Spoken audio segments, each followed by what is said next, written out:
বিএনপির কামরুজ্জামান কি বলতেছে আমরা শুনে আসি, চলুন। মাঠের রাজনীতি যখন আমরা করতে যাই বা ভোটারদের কাছে যখন যাই, আমার কখনো মনে হয় না এটা জামাতের একটা ভালো জায়গা বা জামাতের এখানে অনেক বেশি ভোট আছে। এটা আমার কখনোই মনে হয় নাই।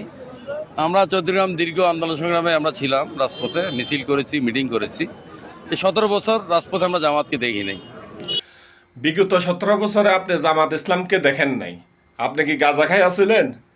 না আপনি আপনার হসপিটাল আছিল কামরুজ্জামান নাঙ্গলকোট যেটা আছিল পাগলাখানা, ওইখানে কি ভর্তি আছিলেন আপনি? যখন জামাত ইসলাম 17 বছর কত অত্যাচার হয়েছে, কত নির্যাতন হয়েছে, আমরা রোডে ঘাটে যাই আন্দোলন করছি, আমরা সব জায়গায় আসিলাম। আপনি কই আসিলেন?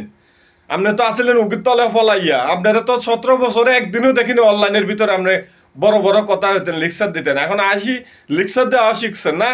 কোনটা আসিলেন জঙ্গলে, আইসেন হন রাজধানী দুটেন কে? 14 গ্রামে জামাত ইসলামের ঘাঁটি, এটা সবাই জানে, অল ডিস্ট্রিক্টে জানে, 64 জেলার সবাই জানে জামাতের ঘাটটি হচ্ছে যায় 14 গ্রামে। অলরাইট, আপনারা কমেন্টে জানাই যান।